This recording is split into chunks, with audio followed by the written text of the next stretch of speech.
আমরা এখন দেখব কোড অপটিমাইজেশন। তো আসলে কোড অপটিমাইজেশন কেন আমাদের দরকার? আমরা যখন একটা কোড লিখি তখন কি কোডটা অপটিমাইজ থাকে না। অপটিমাইজ না থাকলে কি হয়, যে মেমোরি সাইজ বেশি লাগে, পারফরমেন্স অনেক স্লো হয়, এক্সিকিউট টাইম বেশি লাগে। তাহলে আমাদের এই প্রবলেমগুলো সলভ করার জন্য কি করা লাগে না, কোড অপটিমাইজেশন করা লাগে।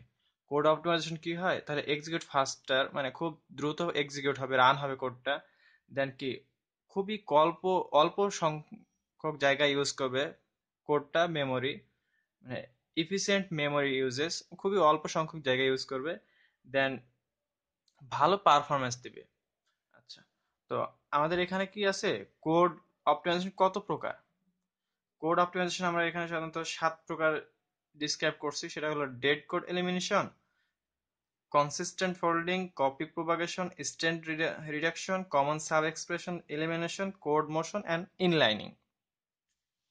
তো আমরা এখানে প্রত্যেকটা এসে বর্ণনা দিব। আমি এখানে কোডগুলো লিখে রেখেছি। Dead code elimination. Dead code elimination বলতে কি বোঝায়, যে যখন একটা কোড রান হয় তখন অনেকগুলো লাইন এক্সিকিউট করে না। সো ওই লাইনগুলোকে কি বলা হয়, ডেড কোড বলা হয়। যে লাইনগুলো আমরা কি এক্সিকিউট করি না ওই লাইনগুলোকে কি বলা হয়, ডেড কোড বলা হয়। তো এখানে আমি একটা কোড লিখছি যেখানে অনেক কয়টা লাইন কি আছে, আমার ডেড কোড আছে। তো আমরা এখন এটা সব লিখবো।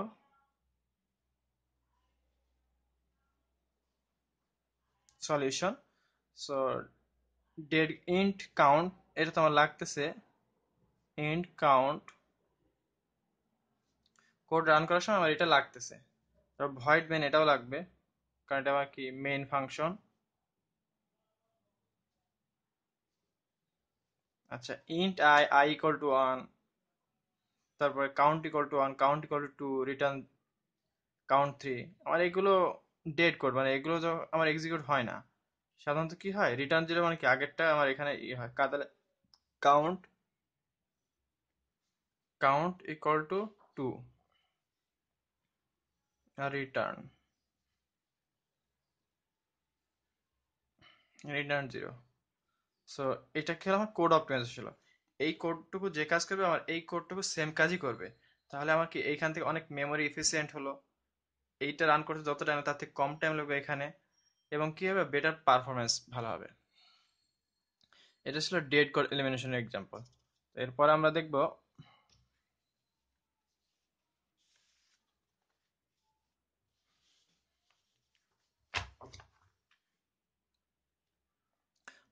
Constant propagation and folding. Constant propagation and folding এর মধ্যে কি আছে, আমার ধরেন এইখানে একটা এক্সাম্পল দেওয়া আছে। এটা আমি ফার্স্টে কি করবো, constant propagation, applying constant propagation. যখন কনস্ট্যান্ট প্রোপাগেশন করবো তখন কি হবে, তখন সাধারণত হবে আমার এখানে এক্স এর মান তো 12 দেওয়া আছে, 12 দিয়ে এটাকে ভাগ করে কি হবে, আমার 2 হবে। 2 যোগ 4, আমি ওটা কি ফোল্ডিং এর মধ্যে এই কাজটা করবো। তার আগে আমার এখানে মানটা বসাই দিব জাস্ট। এখানে এক্স এর মানগুলো বসাই দেবো, তাহলে কি কনস্ট্যান্ট প্রোপাগেশন কাজটা হয়ে যাবে। তো সলভ, ফার্স্টে কি লিখবো, অ্যাপ্লাইং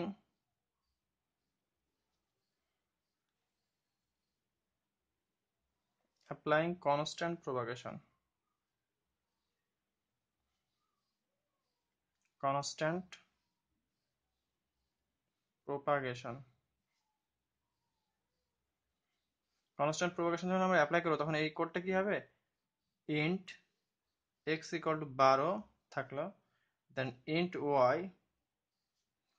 ইকুয়াল টু কি আছে 7, মাইনাস এক্স এর মানটা আমরা বসাতে হবে 12/2। এখানে আমার জায়গা সীমিত থাকার আমি এখন পাশে লিখতেছি। রিটার্ন কি করবে, রিটার্ন ওয়াই।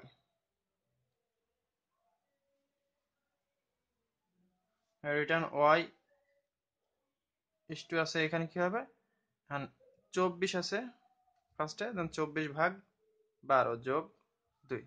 এটা কি আমার কনস্ট্যান্ট প্রোপাগেশনের কাজ ছিল। এখন কনস্ট্যান্ট ফোল্ডিংটা আমি এখান থেকে দেখে দিই। কনস্ট্যান্ট ফোল্ডিং হবে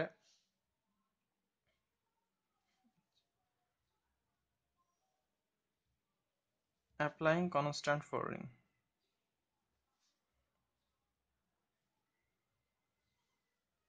তো এখানে যে সলভটা হবে সেটা হলো ফার্স্টে কি হচ্ছে ইন্ট এক্স, এটা যেমন আছে সেমন থেকে যাবে।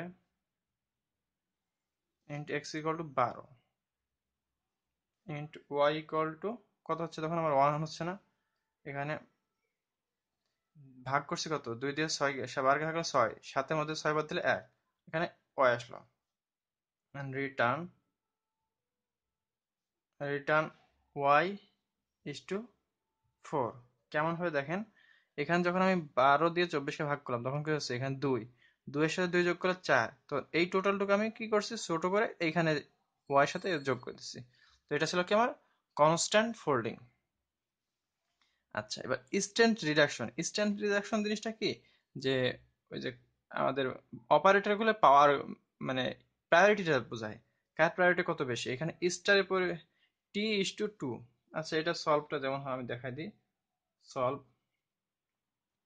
টি is to T plus T2, মানে কি এখানে বলছে টি ইস টু 2 মানে কি দুইটা টি গুণ, দুইটা টি গুণ মানে কি দুইটা টি যোগ, একটা টি কে 2 দিয়ে গুণ মানে কি দুইটা টি যোগ।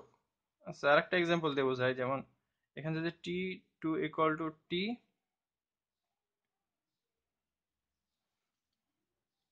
ইকুয়াল টু T2 ইন্টু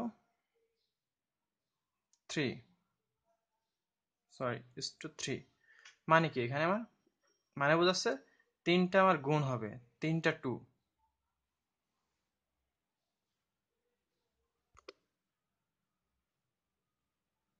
আচ্ছা, তো এখানে T/3 মানে কি বোঝাচ্ছে, T2 ইকুয়াল টু 3 বার T2 যোগ করলে তো আমরা এই সেম জিনিসটা পেয়ে যাব, T2 যোগ T2 যোগ T2। মানে এইটা আমরা কেন করব, কারণ স্টারের যে পাওয়ার তার থেকে আমার লেস পাওয়ার কি প্লাসের, এই জন্য কি আমি এটা কনভার্ট করব। এটা কি ছিল ইনস্ট্যান্ট রিয়াকশন। এখন কমন সাব এক্সপ্রেশন ইলিমিনেশন, এইখানে আমি একটা কোড লিখে রেখেছি, এই কোডটার কমন সাব করব, যে এটা কেমন হবে, যে সেম পার্টগুলো আমরা কি করব,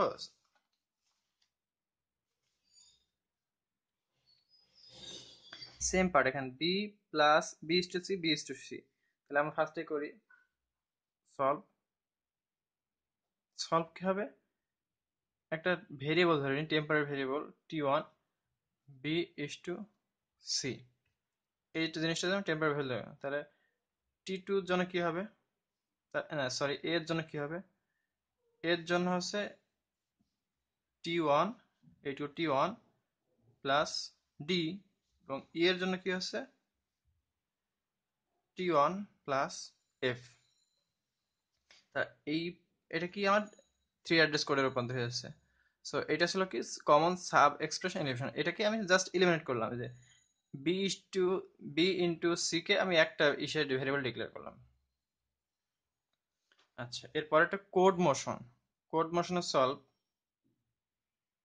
কোড মোশন জিনিসটা কি, কোড মোশন একই জিনিসটা আমার এই ভিতরে আছে, বাইরে লিখলে কোনো প্রবলেম নাই, এমন কিছু কোড যেগুলোকে আমরা এলিমেন্ট করতে হবে। সলভটা আমার এখানে x equal to Y plus z, এটা ভিতরে যে কাজ করছে বাইরে সেম কাজই করবে, সো আমরা এটা বাইরে লিখে দিই। বাইরে লিখলে কি হবে, X equal to Y plus Z, then বাকিটা সেম রেখে দেবো, for I int I equal to 0, I less than N, I plus plus, ভিতরে এ আর এ ডিক্লেয়ার করে যেটা সেম থেকে যাবে 6 স্টার আই। এটা কিছু আমার কোড মোশন। এখন ইনলাইনিং জিনিসটা বুঝবো।